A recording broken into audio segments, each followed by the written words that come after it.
nothing changed the way we work more than COVID, but we're now sort of 5, 6 years on from COVID. I wanted to know what you've seen. How many days in the office is realistic now? Is there more of a move back to hybrid culture? Is there more of a move back to getting people to work 5 days a week in the office? And also, a big benefit that I personally felt with COVID is that, well, now you're not limited to the talent pool of just the people in that local area or in that city. You could be a London agency and you could have people that work in Birmingham and Scotland. You literally can have the best person for the role, not just the best person in the tri-state area. So Yeah. how has that impacted things? And is it still, and there are a lot of people left London and cities because they were like, I don't need to be here anymore. But now that they might have gone into another role that said, well, we want you in 3 days a week, are people having to move back to cities? How has that situation evolved? It's a really interesting question. I think some people roll their eyes when we reference COVID, but because it was such a profound shift, it is still impacting the world of work. And it's almost like the world of work changed. And there's some businesses that are trying to pull us back to that pre-2020, but it's not happening, despite all of the Okay. industry debates.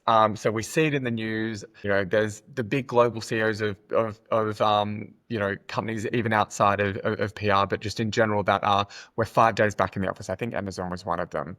As a PR recruitment specialist, we focus on that industry, and we saw a lot of debate last year of agencies that were trying to move back to a 4 or 5 day in-office week. But our data just came out, and it hasn't shifted. 95% of the industry are still working in the office 3 days or less. Only 1% or 2% are working 5 days per week in the office. And we also ask talent, what is your preference? And a lot of people, I think some leaders think that team members just don't want to go into the office at all, which is not the case. The most popular is 2 days per week in office. I think it was something like 40% had voted for that. And the next most popular is 3 days per week in the office. It really drops off if you go too high or go too low. And we're recruiting for a role at the moment that's 1 day a week in the office.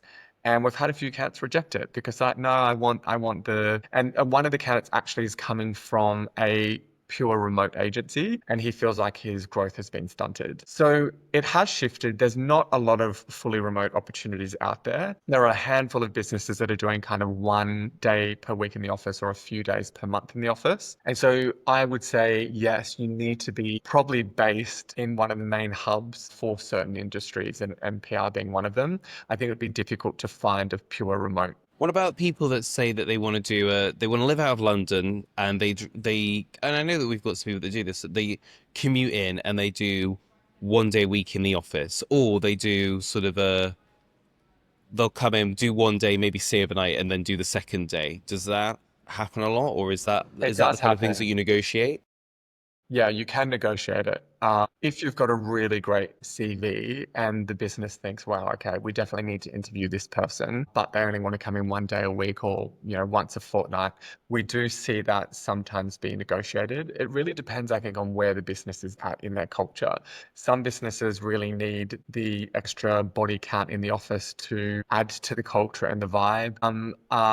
Maybe there's been a dip in culture and someone joining is all about adding a fresh energy. So it depends on the circumstance, but it's still not common. No.